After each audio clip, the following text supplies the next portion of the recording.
오늘은요, 우리 교재 제9과 9장 크리스천의 교회 생활, 그 중에서 오늘 네 번째, 다섯 번째 마무리 짓도록 하겠습니다. 지금까지 우리는 크리스천의 교회 생활에 대해서 우리 교재에 있는 내용 세 가지를 살펴보았습니다. 하나는 주일 성수고요. 자, 또 하나는 전도, 세 번째는 봉사였습니다. 자, 오늘은요, 여기 교재 교통, 친교 이렇게 돼 있는데 다른 말로는 교제라고도 하고 돼 있는 말씀입니다. 친교, 펠로십에 대해서 함께 좀 나누도록 하겠습니다. 자, 1번에 교통의 대상 그랬는데 이거를요, 왜라고 좀 바꾸세요. 왜? 이유. 우리 왜 교회 안에서 성도 간에 교제하고 친교해야 될까요? 왜 이렇게 우리가 커뮤니케이션 교통을 해야 될까요? 자, 5가지로 여러분에게 좀 소개하도록 하겠습니다. 교재 좀 적으시고요. 자, 우리 성경 찾으면서 말씀 공부하도록 하겠습니다. 첫 번째, 예수님의 명령이기 때문입니다. 자, 우리 왜 교제해야 됩니까? 왜 친교해야 됩니까? 바로 예수님의 명령이다라는 거죠. 자, 우리 요한복음 15장 12절 같이 한번 읽겠습니다.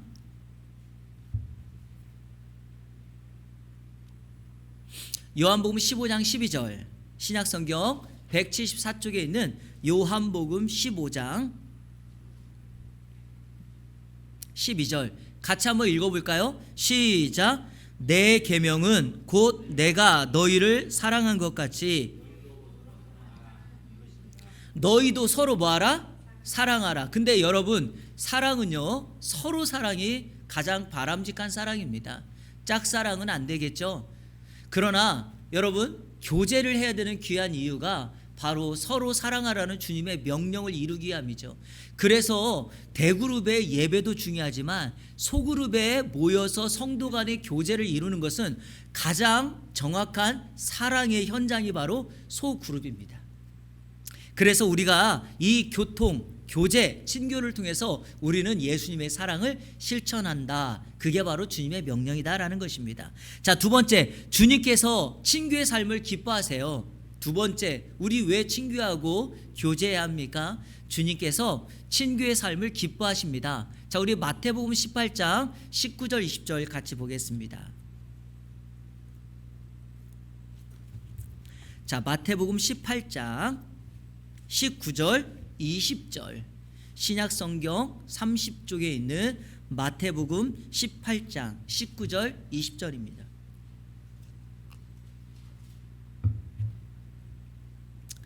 자, 우리 같이 읽겠습니다. 시작. 진실로 다시 너희에게 이르노니 너희 중에 두 사람이 땅에서 합심하여 무엇이든지 구하면 하늘에 계신 내 아버지께서 그들을 위하여 이루게 하시리라. 두세 사람이 내 이름으로 모인 곳에는 나도 그들 중에 있느니라. 여러분, 우리 주님이 어느 곳에 있습니까? 두세 사람이 모이는 바로 그곳. 이게 바로 어떤 곳일까요? 친교, 다시 말해서 교제 현장입니다. 친교하는 그 자리에 우리 주님은 기뻐하시고 임하시기를 원합니다. 한 사람 크리스찬이 주님의 말씀을 따라 살아가는 것도 너무 중요한데요, 진짜 능력은 어디에 있는지 아십니까? 바로 그러한 크리스찬 두세 사람이 함께 모여 아름다운 연합을 형성하는 것이 우리 주님께서 가장 기뻐하는 거예요. 저희가 전에 드렸던 말씀 가운데 이런 말씀 있죠. 교회 명령 가운데 가장 중요한 명령이 하나됨인데 교회가 하나됨이 너무 힘들어요. 왜냐하면 이렇게 교회는 신분과 배경과 출신, 너무 다양한 환경에 놓여 있는 사람들이 모이는 곳이에요. 고향도 달라요. 동양이냐 서양이냐, 그러니까 또 사투리를 쓰냐 안 쓰느냐, 어디까지 배웠느냐, 삶의 정도는 어느 정도냐, 이런 것이 다 다르기 때문에 이런 사람들이 모여 있다 보니까 연합하기가 너무 어렵습니다. 그리고 여러분 보세요. 몇 사람이 모이면 거기에는 반드시 자기 주장이 강한 사람들이 있을 수 있어요. 그럼에도 불구하고 그 주장이 강한 사람의 이야기를 들어주기도 하고, 또 말을 적게 하는 사람들은 경청했다가 자기의 말의 기회를 얻기도 하고 하면서 그리스도의 연합을 이루는 그 공동체가 바로 우리 주님께서 가장 기뻐하시는 그 자리다라는 것입니다. 이런 맥락에서 교회 안에서의 진정한 교제의 자리, 친교의 자리는 우리 주님께서 너무 기뻐하신다라는 것을 꼭 기억하시기를 바랍니다. 그리고 여러분, 이 말씀과 연관되어서 하나 더 드리고 싶은 말씀이 이겁니다. 자, 두세 사람이 친교를 우리 주님이 기뻐하신다라고 했을 때 이 과정을 이렇게 말하죠. 너희가 두 사람이 이 땅에서 합심하며 무엇이든지 구하면 하늘에 계신 하나님이 이루어 주신다 그랬죠. 그러니까 이거는 또 어디하고 연결됩니까? 기도와 연결이 되니까 두세 사람이 모여서 하나님을 예배하고 기도하는 그곳에 강력한 하나님의 은혜와 응답이 있다라는 사실을 기억하시고 여러분 모일 때마다 성도의 아름다운 교제가 있기를 축복합니다. 한 가지 부탁드리는 것은요, 성도끼리 모여서 뭐 세상 이야기하고 뭐 자녀 이야기하고 또 뭐 여러 가지 다양한 것들 이야기할 수도 있겠지만 진짜 그 공동체의 모임이 두세 사람이 모이는 그 공동체가 주님께서 기뻐하시는 공동체가 되려면 어떻게 해야 되죠? 주님의 이름으로, 다시 말해서 말씀을 기반으로 한 모임일 때, 그래서 그것이 여러분 참 좋은 자리가 됩니다. 우리 교회가 한 달에 한 번씩 지금 소그룹을 하지만 아마 이것을 점점점 저는 늘려가려고 하고 있는데, 소그룹 모일 때마다 여러분 그 모임이 진정한 기쁨이 있는 이유가 무엇입니까? 세상 이야기가 아니잖아요. 하나님의 말씀을 딱 놓고 우리가 그 말씀대로 살아가고 있는지, 당신은 삶에서 그 말씀대로 실천하고 있는지, 그걸 보고 있는 옆에 있는 사람은 또 그렇게 살아가고 있는지를 보면서 격려도 받고 또 그 상대방을 격려하기도 하고 하는 그 자리니까 말씀으로 예수님의 이름으로 모여야 된다라는 것입니다. 자, 세 번째, 우리 왜 친교하고 교제해야 됩니까? 굳건한 신앙생활을 할 수 있어요. 굳건한 신앙생활. 이거는 여러분 그냥 설명드려도 될 것 같지만 우리 한번 성경에 가장 좋은 예가 하나가 있으니까 한번 찾아보도록 하겠습니다. 자, 전도서 4장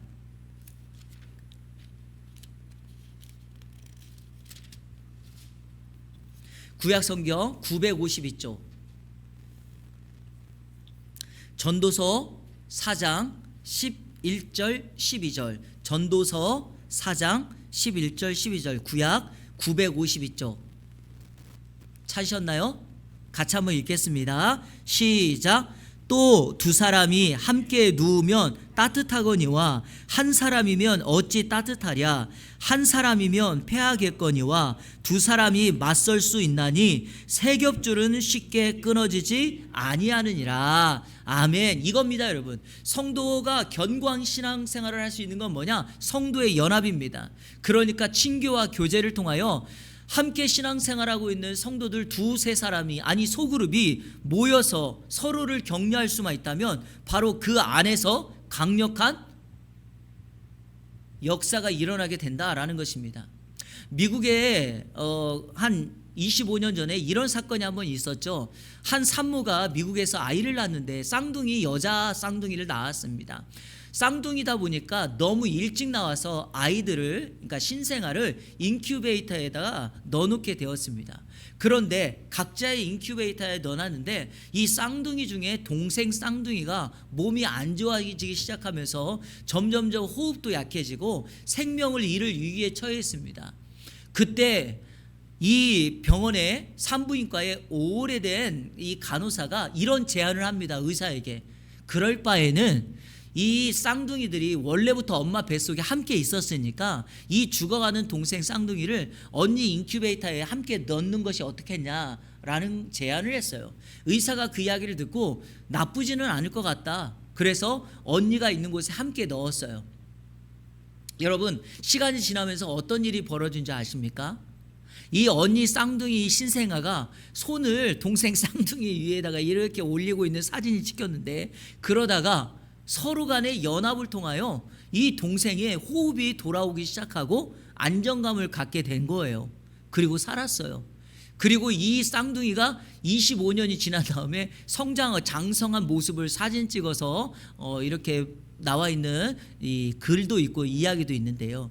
여러분, 이게 무엇을 상징하냐면 혼자 있는 것보다 연합함의 강함의 모습을 우리에게 실질적으로 보여주는 거죠. 성도의 삶이 그러하지 않습니까? 마치 장작불에서 나무 장작 하나를 빼어내면 금방 타고 있을지라도 금방 꺼져버리는 것처럼. 하지만 이 장작들이 서로 뭉쳐있으면 어떻게 됩니까? 강력한 화력과 불을 내는 것처럼 성도의 모임이 그렇다는 것입니다. 그리고요, 여러분 두세 사람 함께 모여보세요. 한 사람이 약해질 때 옆에 있는 두 사람이 그 약한 사람을 도와줄 수 있잖아요. 격려할 수 있죠. 그래서 우리는 굳건한 신앙생활을 할 수 있다라는 것입니다. 자, 네 번째, 우리가 왜 친교하고 교제해야 됩니까? 이거는요, 하나님이 원하시는 일이에요. 자, 우리 고린도전서 1장 9절 한번 읽겠습니다. 네 번째, 주님이 원하신다. 우리 주님이 친교를, 교제를 원하세요.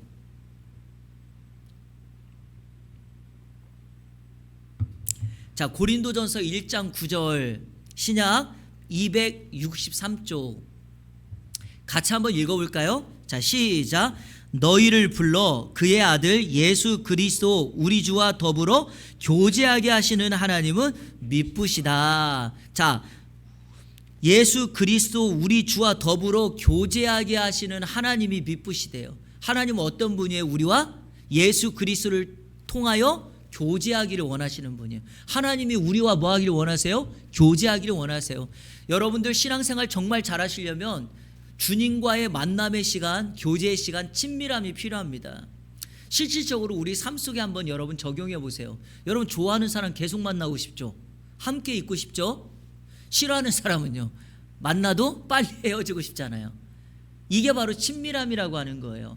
하나님은 우리 성도들, 하나님의 형상을 가지고 이 땅에 살아가는 성도들과 늘 교제하기를 원하세요. 그래서 그 성도들이 할 수만 있다면 예배의 자리, 기도의 자리, 주님을 묵상하는 큐티의 자리, 이런 데 딱 앉아 우리 주님을 묵상하는 것을 너무나 기뻐하세요. 기억하십시오. 하나님은 우리와 교제하기를 원하신다. 그래서 여러분에게 과거 우리 성경 공부할 때 제가 말씀드렸지만, 기도하는 자리나 큐티하는 자리는 날짜와 시간을 정해서 따로 그 자리를, 시간을 만들어 놓는 것이 너무 중요합니다. 여기 새벽 예배 나오시는 분들은 항상 새벽 예배 그 시간, 그 자리를 주님을 만나는 시간으로 확보하셔야 돼요. 그리고 매일 여러분 큐티 하시는 분들은요, 큐티하는 시간, 큐티의 장소, 이걸 딱 정해 놓으셔야 돼요. 왜냐하면 이런 경우 있잖아요. 내가 시간을 정하고 그 장소를 정해서 거기서 큐티하길 원하는데, 한번 생각해 보세요.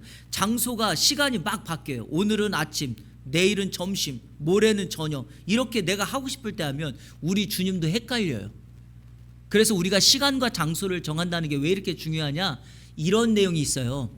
우리가 믿음으로 시간을 정하고 장소를 정하면 우리가 주님을 만나는 그 시간에 앞서서 우리 주님이 먼저 우리와 교제하기를 원하여 그 장소에, 그 시간에 준비하고 있다, 기다리고 계신다라는 거예요. 저는 이거 믿습니다. 그러니까 여러분 할 수만 있다면 주님을 친밀하게 만나는 장소를, 시간과 장소를 구별하여 결정하시고 주님 앞에 친교의 삶을 살아가는 여러분들 되기를 축복합니다. 네, 다섯 번째, 마지막입니다. 이거는 성도에 마땅한 삶이 바로 교제이고 친교예요. 성도라고 하면 당연히 해야 되는 게 뭡니까? 친교와 교제입니다. 자, 우리 히브리서 10장, 이거는 교제에 대하여 굉장히 유명한 성경 구절 가운데 하나이죠. 히브리서 10장 24절 25절. 자, 우리 한번 찾아볼까요? 신약성경 364쪽에 있는 히브리서 10장 24절 25절. 성도에 마땅한 삶이에요. 자, 우리 한번 읽어보겠습니다. 히브리서 10장 24절 25절 시작. 서로 돌아보아 사랑과 모이기를 패하는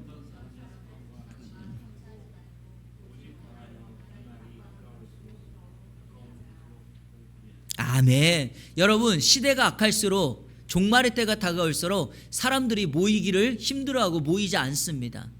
하지만 성도는 시간이 지나면 지날수록 서로 돌아보아 뭘 격려한다고요? 사랑과 선행을 격려하는 것입니다.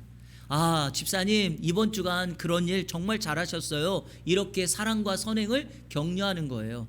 바로 그때 어떤 일이 벌어진다고요? 우리의 소그룹과 우리의 친교와 교제의 모임은 견고해질 뿐만 아니라 거기에서 하나님의 역사가 흘러 넘칩니다. 꼭 기억하십시오. 여러분의 마지막 시대를 살아가는 이때 여러분의 신앙을 견고하게 할 수 있는 가장 좋은 방법은 성도의 연합이다. 우리 성도를 서로 사랑하고 격려하는 여러분들 되기를 축복합니다. 자, 우리 그러면 어떻게 친교할 때 어떤 원칙과 방법을 해야 될까요? 자, 여기 가장 중요한 게 바로 마태복음 7장 12절입니다. 자, 마태복음 7장 12절. 자, 교통의 원칙 또는 교통의 방법, 어떻게 친교하고 어떻게 교제할 것인가. 마태복음 7장 12절 같이 읽겠습니다. 시작. 그러므로 무엇이든지 남에게 대접을 받고자 하는 대로 너희도 남을 대접하라. 이것이 율법이요 선지자니라. 아멘. 여러분, 원칙이 뭡니까? 상대방이 나에게 해주기를 원하는 것이 아니라 내가 상대방을 위하여 먼저 하라는 거예요. 자, 여러분 보세요. 내가 누군가에게 사랑을 받기를 원한다면 내가 먼저 그 상대방을 뭐 하라고요? 사랑하면 된다는 거예요. 그 사람이 나를 지금 시간과 물질을 내어서 나를 도와주기를 원하는 마음이 있다면 내가 먼저 그 상대방에게 먼저 하라는 거예요. 이게 법칙이에요. 그러니까 우리가 소그룹 안에서 누군가의 이야기를 듣고 아유 저 집사님은 왜 저렇게 했을까, 이게 아니라 내가 그 입장이 먼저 되어보고 나라면 어떻게 할까라는 생각을 가지고 말하고 대하셔야 되는 거예요. 너무 쉽게 지나가는 말로 너무 가볍게 그렇게 이야기하지 말라는 겁니다. 상대방이 그런 이야기를 할 때, 그런 상황에 놓였을 때는요, 너무 힘들고 괴로운 시간을 경험하고 있는 거예요. 그래서 그 상대방의 입장이 되어서 먼저 타자를 생각하라 라고 하는 것이 바로 원칙이고 방법입니다. 여기 우리 소그룹 나눌 때마다 좋은 원칙이 바로 이거예요. 항상 내가 무슨 말을 하려고 할 때는요, 다른 사람들의 말을 먼저 경청하고 난 다음에 말해야 돼요. 우리 한국 사람들은 내 말이 중요하기 때문에 상대방이 말할 때 내가 하고 싶은 말이 생기면 그 사람 말이 다 끝나기도 전에 중간에서 딱 끊고 아유 집사님 아유 그거 잠깐만 내 말 먼저 들어보라고 말하는 경향이 있어요. 그러면 안 돼요. 우리가 친교의 가장 바람직한 원칙과 법칙은 상대방의 마음이 되어서 왜 그 사람이 지금 그 이야기를 하는지를 다 먼저 들어보고 그리고 나도 그 사람의 입장에서 이야기를 하고 하는 것, 여러분 그것이 가장 바람직한 원칙입니다. 이 원칙의 가장 좋은 모델이 바로 예수님이잖아요. 예수님은 우리의 형편을 아시기 때문에 하나님의 자리에 앉아서 너희들 왜 그렇게 하니 이렇게 말하지 않아야 하시고 인간의 몸을 입고 이 땅에 오셔서 우리와 같은 자리 눈높이를 맞춘 거죠. 그리고 그분은 같은 인간이 되셨음에도 불구하고 혹여라도 우리에게 어떤 상처나 우리의 삶을 이해하지 못하실까봐 가장 낮은 종의 자리, 자기의 생명을 죽이는 자리까지 내려가지 않으셨습니까?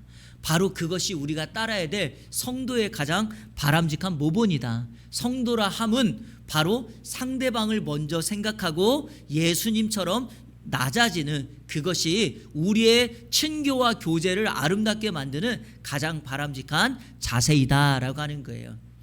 여러분에게 한번 물어볼게요. 여러분은 그 회사나 여러분이 이렇게 다니는 학교나 어떤 공동체에서 대화를 할 때 혼자 말을 많이 하는 사람을 좋아합니까? 아니면 내 말을 잘 들어주는 사람이 좋습니까?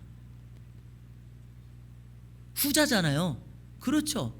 그러니까 저 사람이 내 말을 들어준다, 내 마음을 이해해 주는구나 라고 생각하지 않겠나요? 바로 성도란, 그리스도인의 교제란 바로 이런 공동체여야 돼요. 그러니까 우리 예안교회 안에서 지금 소그룹 할 때 여러분 집사님들이나 성도님들이 그 모임에 자꾸 참석하고 싶어야지 거기만 가면 너무 힘들어 이렇게 생각하면 안 돼요.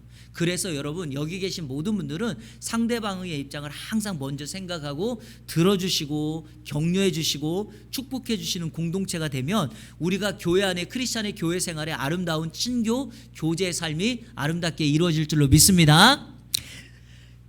마지막 다섯 번째, 크리스찬의 교회 생활 마지막 다섯 번째, 여기 보면 헌금이라 그랬어요. 사실 교회 안에서 헌금 이야기를 강조한다는 거 쉽지 않습니다. 하지만 저는 오늘 그냥 이 교재에 나와 있는 것만 원칙을 따라서 얘기하겠습니다. 중요한 것은 이 교재에서 이재철 목사님이 강조하는 것은 헌금의 가장 중요한 건 원리를 알라는 거예요.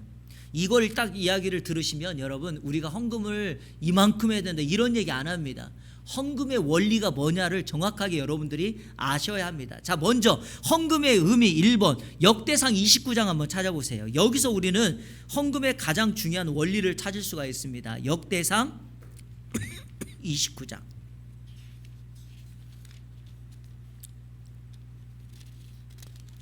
역대상 29장은 어떤 내용이냐면 솔로몬이 성전 지을 때 사용될 예물에 관련된 건데, 자 10절부터 14절까지입니다. 10절부터 14절. 자, 다윗이 솔로몬의 성전을 지을 모든 걸 다 준비하고 하나님 앞에 감사기도 드립니다. 제가 쭉 읽어볼게요. 10절 구약성경 654쪽 역대상 29장 10절 이하. 다윗이 온 회중 앞에서 여호와를 송축하여 이르되 우리 조상 이스라엘의 하나님 여호와여, 주는 영원부터 영원까지 송축을 받으시옵소서. 여호와여, 위대하심과 권능과 영광과 승리와 위엄이 다 주께 속하였사오니 천지에 있는 것이 다 주의 것이로소이다. 자, 여러분 밑줄 한번 그어보세요. 성경책에 천지에 있는 것이 다 주의 것이로소이다. 여호와여, 주권도 주께 속하였사오니 주는 높으사 만물의 머리이심이니이다. 부와 귀가 주께로 자 밑줄 그으세요. 부와 귀가 주께로 말미암고 또 주는 만물의 주제가 되사 손에 권세와 능력이 있사오니 모든 사람을 크게 하심과 강하게 하심이 주의 손에 있나이다. 우리 하나님이여, 이제 우리가 주께 감사하며 주의 영화로운 이름을 찬양하나이다. 나와 내 백성이 무엇이기에 이처럼 즐거운 마음으로 드릴 힘이 있었나이까. 자 밑줄 그으세요. 이처럼 즐거운 마음으로 드릴 힘이 있었나이까. 자, 또 밑줄 그으세요. 모든 것이 주께로 말미암아 싸우니. 여기까지 밑줄 그으세요. 제가 밑줄 그으라는 거 끊으라는 거예요. 자, 그리고 또 그 다음 밑줄 그으세요. 우리가 주의 손에서 받은 것으로 주께 드렸을 뿐이니이다. 자, 헌금의 의미가 뭡니까? 주님이 우리에게 주신 것을 다시 뭐 하는 거예요? 주님께 돌려드리는 것이다. 그러면 여기에 나와 있는 가장 정확한 의미가 뭡니까? 나에게 주어진 모든 것은 다 누구의 것이다? 주님의 것이다. 여러분 이게 바로 헌금의 의미예요. 그러니까 헌금의 원리예요. 다시 말해서 내가 하나님 앞에 드리고자 하는 나의 모든 것들은 원천이 어디다? 하나님이다라고 하는 것을 우리가 인정할 때 이 헌금이라고 하는 것의 가장 분명한 목적을 찾을 수가 있어요. 자, 그런데 이게요, 세상 사람들은 잘 모르니까 크리스찬들에게 한번 말해보면 크리스찬들은 이거를 잘 고백하지 못해요. 아니, 내가 수고해서 내가 땀 흘려서 내가 번 돈인데 왜 그게 하나님의 것이라고 하느냐라는 거예요. 왜 그러냐면 이것 때문에 아까 위에서 제가 밑줄 그으라고 했던 거 있죠. 모든 것이 다 주의 것이로소이다. 천지에 있는 것이 다 주의 것이로소이다 라고 하는 이런 소유권 때문에 그래요. 하나님께서 우리의 삶의 문을 열어주시거나 길을 터주지 않으면 여러분 우리 일하지 못합니다. 성도 여러분, 제가 이거 이야기할 때 계속 말씀드리지만 이스라엘의 기후는요 사막 기후이기 때문에 농사를 제대로 지을 수가 없는데, 그럼에도 불구하고 이스라엘 백성들이 이스라엘 땅에서 농사를 잘 짓는 이유가 뭐라고 그랬죠? 이른 비와 늦은 비가 제때 내리고 두 번째는 새벽마다 내리는 이슬과 안개 때문이라 그랬어요. 자, 그러니까 가만히 보시면 새벽에 내려야 될 이슬이 제때 내리지 않거나 이른 비와 늦은 비가 제때 그 기간에 비를 내려줘야 되는데, 만약에 여러분 이른 비가 9월과 그러니까 이스라엘 기후는 이렇게 거꾸로 돼 있으니까 9월과 10월, 늦은 비가 3월과 4월에 내리지 않으면 어떻게 되는 줄 아십니까? 9월과 10월에 내려야 될 비가 만약에 내리지 않고 11월에 내린다거나 아니면 8월에 내리면 농사 망하는 겁니다. 그런데 놀라운 사실은 하나님께서 이스라엘 백성들이 광야 가나안에 살 때 늘 그들의 농사를 책임져 준 이유가 뭡니까? 가장 적합한 때 이른 비와 늦은 비를 주시고 사막임에도 불구하고 새벽마다 이 나뭇잎에 영롱하게 맺혀지는 그 이슬이 농작물을 자라게 한다는 거예요. 이게 바로 천지를 주관하시는 하나님의 역사죠. 이 모든 것이 우리 가정과 우리 인생과 우리가 일하는 일터와 사업장에 놓여진 거예요. 여러분 승승장구하는 사업장이 한마디로 갑작스럽게 딱 딱 멈춰가지고 그렇게 잘 되어지고 성공하는 기업이 막아지는 이유가 어떻게 있습니까? 이번에 필리핀 갔을 때 선교사님이 그 얘기 하더라고요. 한 번은 어떤 한인식당에 너무나도 장사가 잘 되는 식당을 그러니까 어떤 권사님이 운영하고 있었는데 아들이 이제 어머니 노쇠하셨으니까 이제 식당 그만두고 저희랑 살자 그래가지고 식당을 정말 모든 거를 이 레시피나 이런 것들을 싼 가격에 주고 팔았다라는 거예요. 근데 여러분 놀라운 사실, 그때가 언제인지 아십니까? 코로나 터지기 3달 전이었다는 거예요. 지금까지도 이렇게 승승장구 잘 했는데 코로나 터지기 3달 전에 이걸 팔아가지고 이분은 그렇게 된 거예요. 기도하시는 권사님이니까. 근데 보세요 여러분, 어떤 분은 기업을 식당을 새로 딱 시작하고 차렸는데 너무나 잘 될 것 같았는데 한 달, 2달 지나고서 코로나를 맞아가지고 그렇게 확장되었던 회사가 갑자기 푹 엎어지는 경우도 있고, 어느 곳에는 10년 동안 20년 동안 타는 기업, 중소기업을 이루고 있었는데 갑자기 코로나로 해외 수출의 문이 막혀가지고 그렇게 잘 나가던 회사가 문을 닫기도 하고. 여러분, 우리의 노력 밖이라니까요. 그러면 그때 우리가 고백할 수 있는 건 뭐밖에 없나? 하나님이 모든 것의 주이시니까 하나님이 길을 열어주셔야 되는 거예요. 여러분, 놀라운 사실은요, 힘들 때 되는 기업도 있고 힘들 때 되는 회사가 있고 되는 식당이 있고 되는 교회도 있고 다 그래요. 여러분, 하나님께서 열어주셔야 합니다. 그러니까 이것을 고백하셔야 돼요. 인정하셔야 돼요. 그때 정말 우리가 하나님이 원하실 때 우리의 것을 내어드릴 수도 있다라는 것을 저는 고백합니다. 우리 성도님들, 이 사실은 꼭 인정하시고 하나님 앞에 그래서 이렇게 기도하셔야 돼요. 하나님, 모든 것이 주님의 것이니까 열어주시고 또 우리 주님 필요하실 때 주님께 드릴 수 있는 그러한 은혜를 달라고 이렇게 기도하시는 우리 성도님들 되길 축복합니다. 자, 두 번째, 여기 11조 이야기를 했는데 이것도 마찬가지예요. 자, 먼저 우리가 성경에서 알아야 될 11조의 두 가지 원칙. 자, 먼저 첫 번째, 민수기 18장 21절. 자, 민수기, 구약 성경 구약 226조.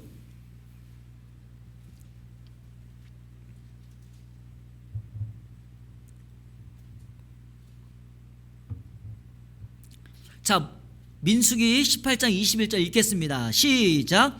내가 이스라엘의 11조를 레위 자손에게 기업으로 다 주어서 그들이 하는 일 곧 회막에서 하는 일을 감나니. 자, 여러분, 성경에서 강조하는 11조의 첫 번째 목적이 뭘까요? 바로 교회 일을 위한 거예요. 레위인을 돕는다는 말은 요즘 말로 쉽게 말하면 교회 일, 예배당에 하는 일의 경비예요. 쉽게 말하면. 어떤 분은 교회 11조는 목사한테 다 들어간다고 생각하는데 제가 말씀드렸는데 그거 2단이에요. 2단.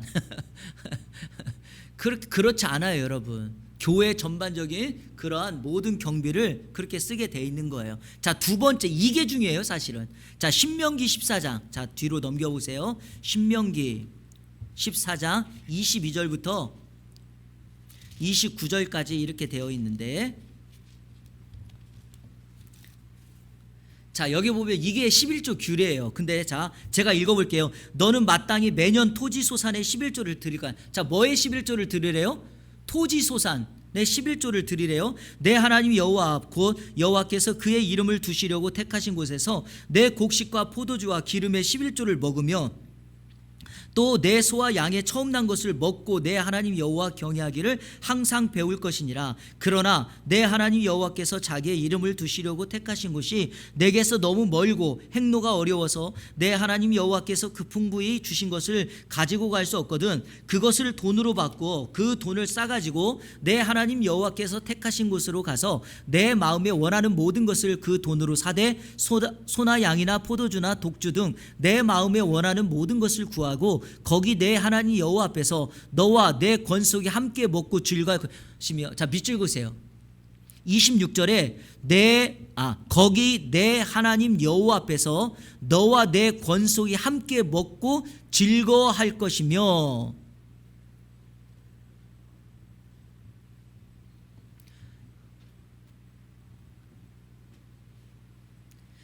자, 여러분 성경에서 11조의 두 번째 강조하는 게 뭐냐? 바로 거기다 적으세요. 감사예요. 감사.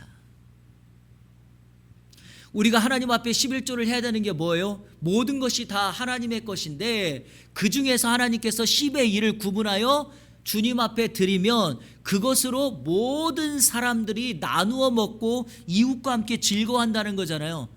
그러니까 여러분 보세요. 하나님이 우리에게 주신 것에 그 10의 1을 가지고 함께 이웃과 구제하고 나누며 섬겨주는 것, 이게 여러분 10의 1의 거예요. 그러니까 우리 성도들은요, 아예 이렇게 생각하시면 돼요. 내가 하나님 앞에 버는 것의 10의 1은 아예 하나님의 것이다.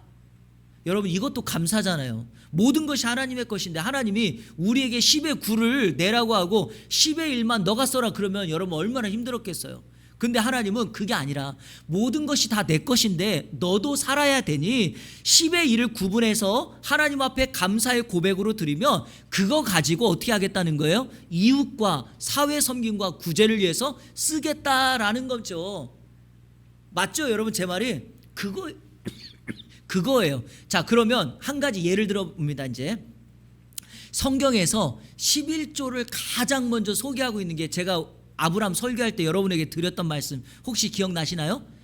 창세기 14장에 멜기세덱을 만났을 때 아브람이 연합군과 전쟁하고 돌아왔을 때 평화의 왕 살렘 왕 멜기세덱이 아브람을 맞이합니다. 그때 이 멜기세덱이 떡을 싸가지고 와가지고 아브람을 극진하게 대접하니까 아브람이 자기가 가지고 있는 거에 10분의 1을 그 멜기세덱에 주었죠. 자, 그런데 왜 아브람은 갑자기 자기가 가지고 있는 것의 10분의 1을 멜기세덱에게 줍니까? 왜냐하면 하나님의 지극히 높으신 제사장을 만난 것, 그리고 아브람이 경험한 게 뭐냐? 하나님의 제사장이 자기를 영접했다는 건 내가 연합군과 싸워서 이길 수 있어서 롯을 구출해 올 수 있었던 것은 내 힘이 아니라 누구의 도움이다? 하나님의 도움 때문이라는 것을 아브람이 알았기 때문에 그 고백으로 자신의 것의 10의 1을 하나님께 드림으로 멜기세덱에게 줌으로 감사와 영광을 돌려드리는 거예요. 그러니까 11조의 첫 시작이 바로 감사예요. 그런데 감사를 신명기 여기 14장에서는 그거를 11조 규례라고 해가지고 정확하게 이스라엘 백성들에게 11조는 이웃과 나눔을 위한 것이다 라고 그렇게 소개하고 있어요. 자, 여러분 우리 왜 11조 해야 됩니까? 이것이 모든 것이 하나님의 것인데 그거에 대한 모든 것의 감사의 고백과 그리고 실질적인 교회의 여러 가지 필요 레인들을 섬기는 그러한 일에 사용되도록 하였다라는 것이죠. 기억하십시오. 자, 3번 11조는 반드시 자신이 속한 교회에 바쳐야 하는가? 이게 참 재밌는 질문인데 이 질문을 왜 했겠어요? 많은 분들이 이런 질문을 하기 때문이겠죠. 원칙은 그렇다라는 것이 원칙인데 저는요 목회를 하면서 이런 생각을 많이 해요. 이런 질문을 하는 사람들의 대부분 가운데 약 70%는 정말 그 교회가 싫은 거예요. 여러분 내가 속해 있는 교회가 좋으면 헌금 거기다 가지 왜 다른 데다 해요? 그렇지 않나요? 근데 제가 왜 70%라 그랬냐면 제가 우리 교회 같이 이렇게 개척을 한 교회들은 정말 알아요. 왜냐? 누군가의 도움을 받지 않으면 안 되는 상황이 되는 교회들과 성도들이 있어요. 그럴 때는 여러분 성도들의 헌금과 누군가의 이런 헌금의 도움으로 우리가 해야 되기 때문이죠. 그러니까 원칙은 그렇습니다. 그 정도만 아시면 돼요. 이걸 가지고 이걸 이렇게 이야기하기 시작하면 이거는 괜히 문제만 생기는 거니까 그 정도로 아시면 돼요. 왜냐하면 이 질문 자체가 성경적인 성경을 찾는 질문은 아니니까요. 자, 넘겨보십시오. 네 번째. 자, 그러면 주님께서 기뻐하시는 참된 헌금은 뭐냐? 자, 마태복음 23장 펴보세요. 그리고 여러분 4번에다가는 좀 별표를 해놓으십시오.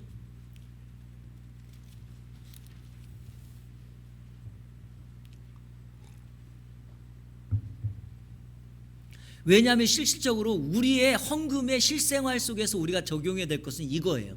자, 주님이 기뻐하시는 참된 헌금이 뭐예요? 마태복음 23장 23절 신약 39쪽 같이 읽을까?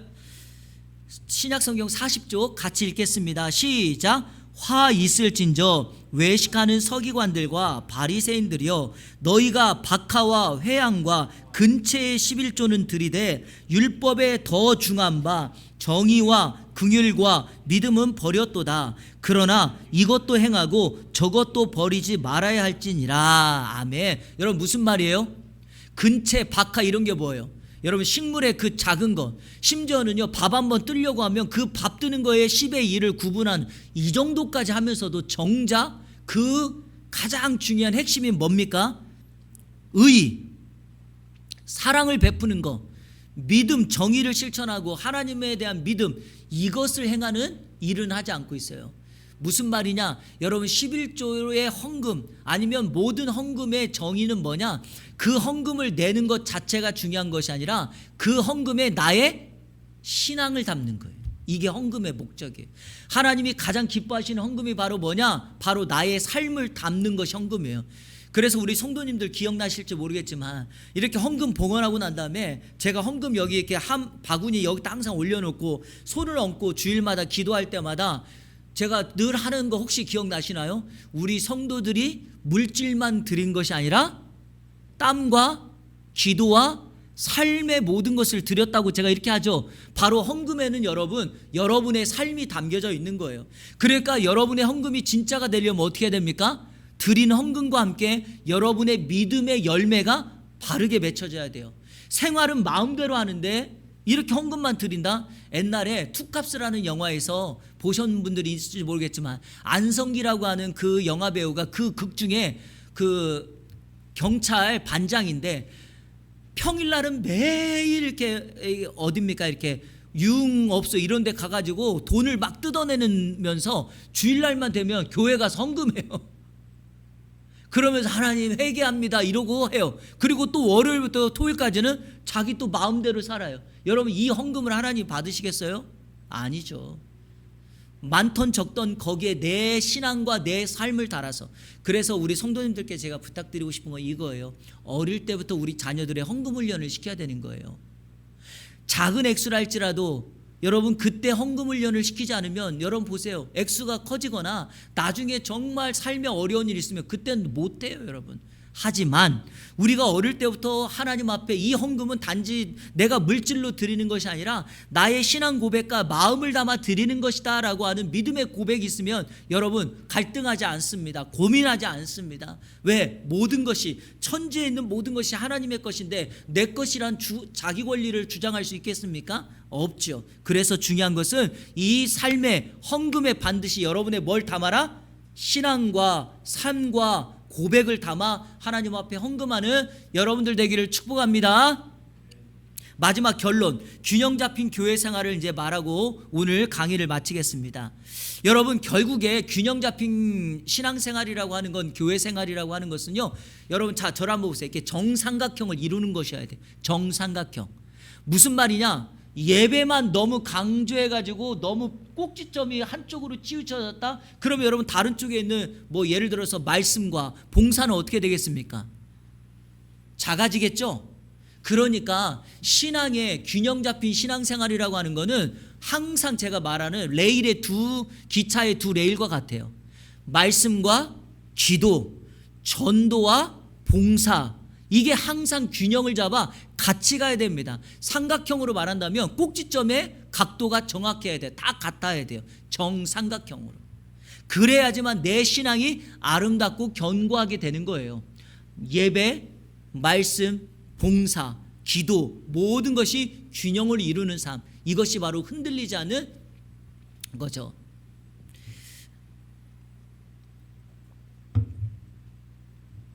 한때 한국에 이제 말씀을 맺는 거예요. 한때 한국에 제자훈련이라고 하는 프로그램이라기보다는 이건 철학이라고 하겠습니다.